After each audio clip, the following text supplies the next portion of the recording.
Assalamualaikum warahmatullahi wabarakatuh. Salam sejahtera untuk kawan baik Nur Iswan Channel semua. Salam menjernihkan pikiran dan menebar kebaikan. Kawan baik, akhirnya Sandiaga Uno, Menteri Pariwisata Republik Indonesia, membantah kabar dirinya itu hengkang ke P3 dari Gerindra. Kabar ini disampaikan pada tanggal 2 Januari 2022, tepatnya hari Senin, usai Mas Sandiaga Uno ini menghadap Pak Presiden Jokowi. Nah, ketika menghadap itu katanya ingin melaporkan progres pariwisata selama 2022, terutama pada saat liburan tahun baru kemarin. Jadi ya bagaimana evaluasinya disampaikan, kata Pak Sandiaga Uno begitu. Tapi besar kemungkinan dugaan banyak orang yang ngobrol soal Pilpres juga. Nah, ketika keluar dari istana Presiden, nah dia menegaskan tuh, mungkin ada pertanyaan dari wartawan, menegaskan bahwa ia membantah akan pindah ke P3 dari Gerindra. Nah, berita ini dikutip resmi oleh Tempo.co. Menteri Pariwisata dan Ekonomi Kreatif Sandiaga Uno menepis kabar dirinya hengkang dari Partai Gerindra dan bergabung dengan Partai Persatuan Pembangunan. Ia kemudian menceritakan awal mula kabar dirinya pindah ke P3. 2 minggu lalu saya diundang untuk acara di Pondok Pesantren Darul Ulum oleh salah satu pengurus P3. Ujarnya dikutip dari rekaman suara yang diterima Tempo pada Jumat 29 Desember 2022. Berarti Tempo mengkombinasi antara pernyataannya Pak Sandiaga Uno di istana dengan rekaman suara yang diterima Tempo pada Jumat itu. Dalam kesempatan tersebut ini kemungkinan dari rekaman suara Pak Sandi ya. Dalam kesempatan tersebut ia mengaku menampung banyak aspirasi dari pendukung Prabowo Sandiaga pada Pilpres 2019 lalu. Aspirasi tersebut, kata dia, meliputi solusi untuk perekonomian Indonesia dan desa-desa wisata di tanah air. Sementara soal langkah-langkah politik ke depan, Sandiaga yang mengaku masih menjadi kader Gerindra yang loyal, karena itu hingga saat ini ia masih berkoordinasi dengan para pimpinan partainya, berarti Partai Gerindra. Sandiaga yang juga menjabat sebagai wakil ketua umum partai itu menuturkan Gerindra adalah partai yang telah menaungi dan membesarkannya, sehingga dalam 10 bulan menuju pencalonan presiden dan wakil presiden ini ia akan terus berdiskusi dengan para elit partainya. Sementara itu ia mengaku siap atas apapun yang menjadi keputusan para elit Partai Gerindra. Ketika ditanya soal keinginan pribadinya untuk menyeberang partai dan nyapres, Sandiaga tetap kukuh menyatakan akan menunggu keputusan Ketua Umum Partai Gerindra Prabowo Subianto. Nah, itu kira-kira secara tegas Pak Sandiaga Uno menyampaikan bantahannya dengan spekulasi yang digulirkan oleh waketum yang lain, Sufmi Dasko dari DPP Gerindra tentang kepindahan ke P3. P3-nya sendiri juga secara diplomatis Sandiaga Uno tidak ada dalam struktur kepengurusan. Jadi politisi ini paling jago memilih kata gitu. Makanya kita lihat nanti sikap dan perilakunya yang nampak seperti apa. Nah, kawan baik semua, tentu banyak dari kawan baik yang mungkin belum tahu kapan Sandiaga Uno itu masuk Gerindra. Nah, sekitar tahun 2015 ya, Sandiaga Uno akhirnya memilih bergabung dengan partai politik. Tadinya Sandiaga Uno adalah pengusaha, kemudian profesional, lulusan juga dari luar negeri.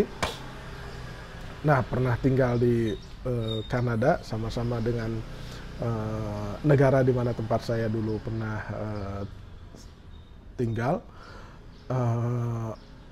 Ini alasan Sandiaga Uno bergabung dengan Partai Gerindra ketika itu. Dimuat di detik.com ya, 8 April 2015. Pengusaha Sandiaga Uno terjun ke panggung politik. Hari ini pria kelahiran 28 Juni 69 itu dilantik menjadi Dewan Pembina Partai Gerakan Indonesia Raya pimpinan Prabowo Subianto. Ketika detik.com ya, mantan ketua umum kepada detik.com, mantan ketua umum HIPMI ini mengaku melakukan perenungan yang dalam sebelum akhirnya bergabung dengan Gerindra. Dia mengaku sudah melakukan perenungan sejak tahun 2012, bahkan beberapa kali Sandiaga Uno berbicara dari hati ke hati dengan ketua umum Partai Gerindra Prabowo Subianto. Berarti rekrutmennya Sandiaga Uno ini langsung dengan ketua umum nih. Saya sebetulnya kontemplasinya cukup dalam, bicara hati ke hati dengan Mas Prabowo untuk mewujudkan Indonesia yang kuat. Saya diajak berpartisipasi anak muda dan pegiat kewirausahaan. Setelah melakukan perenungan dan konsultasi dengan keluarga, putra kedua pasangan Heng Uno dan Min Uno itu pun bergabung dengan Partai Gerindra. Gitu. Alasannya apa? Menurut Sandi, untuk menciptakan sebuah kebijakan yang kondusif sebagai landasan membantu perekonomian bangsa, memang jalur politik lebih strategis. Sehingga sekalian untuk belajar, saya sanggup gabung, dalam kurung gabung dengan Gerindra. Pak Prabowo ketika itu mengapresiasi ini. Saudara Sandiaga Uno juga merupakan suatu tambahan. Kalau di ilmu tentara itu roket, ada isian tambahan. Beliau ini karena generasi penerus, karena kita akan dengar banyak kiprah seorang Sandiaga Uno, kata Prabowo dalam pidato pelantikan pengurus harian Partai Gerindra di kantor DPP Jalan RM Harsono, Jakarta Selatan. Itu tahun 2015 ternyata bergabung pertama kali ke DPP atau ke Partai Gerindra.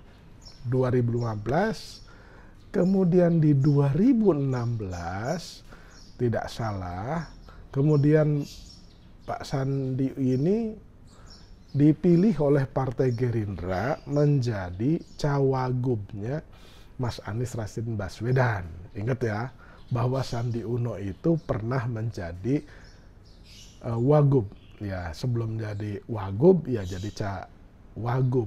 Jadi tepatnya 1 tahun setelah masuk Gerindra itu, koalisi Gerindra dan PKS mencalonkan Sandi Uno tuh di putaran pertama.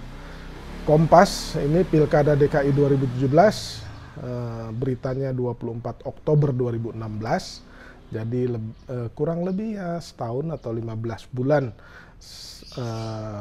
Bang Sandi masuk ke Gerindra, akhirnya dicalonkan menjadi cawagub berpasangan dengan cagubnya.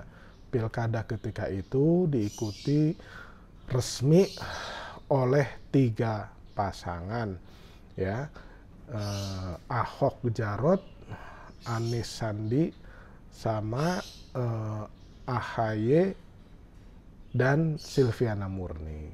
Itu jadi 2016 nyalon, 2017 terpilih. Akhirnya tidak lama lagi Bang Sandinya terpilih menjadi cawapresnya Pak Prabowo. Nah, itu di tahun 2018. Desember tanggal 18 tuh beritanya, tapi keputusannya itu ya mungkin sekitar September gitu ya. Ini kaleidoskop di Kompas 2018, detik-detik Prabowo tunjuk Sandiaga Uno jadi cawapres. Ya, jadi dipilihnya itu di 2018, 2015 masuk Gerindra, 2016 jadi cawagub, 2017 terpilih, 2018 akhirnya dalam tanda petik terpaksa harus menjadi cawapresnya Prabowo karena ketika itu beberapa nama kemudian tidak bisa atau tidak bersedia. Di antaranya itu ya Abdul Somad, Anies Rashid Baswedan yang paling santer ketika itu diharapkan menjadi cawapresnya Prabowo tuh. Jadi di berita ini di Kompas, nama mantan Wakil Gubernur DKI Jakarta Sandiaga Uno akhirnya ditunjuk oleh Ketua Umum Partai Gerindra Prabowo Subianto untuk mendampinginya sebagai calon wakil presiden. Sebelumnya nama Sandiaga tak pernah masuk dalam daftar nama cawapres. Pendamping Prabowo yang telah dikerucutkan, sejumlah nama mengerucut dan santer beredar di publik. Seantaranya Gubernur DKI Jakarta Anies Baswedan, Komandan Komando Satuan Tugas Bersama Kogasma Partai Demokrat AHY, Ketua Majelis Suro PKS Salim Segaf Al-Jufri, dan seorang tokoh agama yakni Ustadz Abdul Somad. Jadi itulah perjalanan politik dari seorang Sandiaga Uno. Pertanyaan menarik adalah ketika ia membantah ya pindah dari Gerindra ke P3 dan tetap akan menunggu keputusan Prabowo Subianto. Nah, di Pilpres ini bagaimana? Jadi posisi Sandiaga Uno ini terkunci karena dia itu seperti Ganjar di PDIP. Ya, popularitasnya lumayan, tidak kuat, ya, tidak kuat-kuat amat. Tapi Sandiaga Uno ini digadang-gadang sebagai capres alternatif atau cawapres yang terkuat. Tetapi posisi Sandiaga Uno itu seperti Ganjar. Ganjar terkunci di PDIP, ya, menunggu keputusan dari Ketua Umum Megawati Soekarnoputri. Nah, Gerindra sendiri sudah resmi mendeklarasikan Prabowo sebagai capresnya. Tidak mungkin capres dan cawapresnya diborong semua karena presidensial threshold-nya, ambang batas pencalonan presiden itu kan ada 20%. Kalau diborong semua, pertama partai lain pasti tidak setuju. Yang kedua, ya terlalu beresiko karena pemilih atau konstituen atau masyarakat itu juga hanya yang terrekrut itu hanya bagian dari pemilih partai tersebut. Jadi tidak mungkin dua nama dikeluarkan gitu. Jadi terkuncinya di situ. Makanya ketika Sandiaga Uno itu memberikan sinyal siap berkontestasi di Pilpres, maka reaksi dari internal DPP Partai Gerindra itu keras. Karena mereka sudah seharusnya disiplin berpartai. Kalau menjadi bagian dari partai, maka harus menunggu keputusan partai atau taat azas keputusan partai yang telah disepakati. Nah, Gerindra sudah sepakat, capresnya adalah Prabowo gitu. Tidak ada nama lain. Nah, tapi pernyataan Sandi itu saya yakin ia masih melihat dinamika yang akan terjadi. Ya. Kalau misalkan kalau main bola tuh ada bola-bola muntah gitu, ya kan, tinggal dia golin gitu. Nah, tinggal dia golin. Nah, tapi rasionalisasi politiknya itu ya Gerindra akan tetap Prabowo, Sandiaga Uno harus menunggu sinyal yang lain. Karena kalau misalkan berharap Sandiaga Uno menjadi cawapres, ya cawapresnya siapa? Cawapresnya Ganjar yang belum pasti dari PDIP. Apakah PDIP juga mau menyerahkan dan mengorbankan Mbak Puan gitu? Itu pertanyaan pentingnya gitu. Karena kalau jadi cawapresnya Ganjar juga harus bersaing dengan Erlangga sebagai Ketua Umum Partai Golkar yang terbesar kursinya di KIB. Kemudian bersaing dengan Erick Thohir yang memang sudah didesain lama bisa menjadi cawapresnya Ganjar, atau menjadi cawapresnya Erlangga juga kalau Erlangganya jadi capres, atau menjadi cawapresnya Anies misalkan. Nah, tapi dilemanya yaitu tadi, Sandiaga Uno masih menjadi bagian dari Gerindra. Partai lain pasti akan sungkan dan memiliki etika tidak membajak tanpa berkoordinasi dengan Prabowo. Demikian kawan baik, mudah-mudahan bermanfaat dalam memahami sikap dan perilaku politik ke depan sambil kita memproyeksi dan memprediksi kira-kira dinamika politik itu akan seperti apa. Yang tadi adalah tentang Sandiaga Salahuddin Uno. Demikian, terima kasih. Jangan lupa subscribe, like, share, dan komen Nuriswan Channel.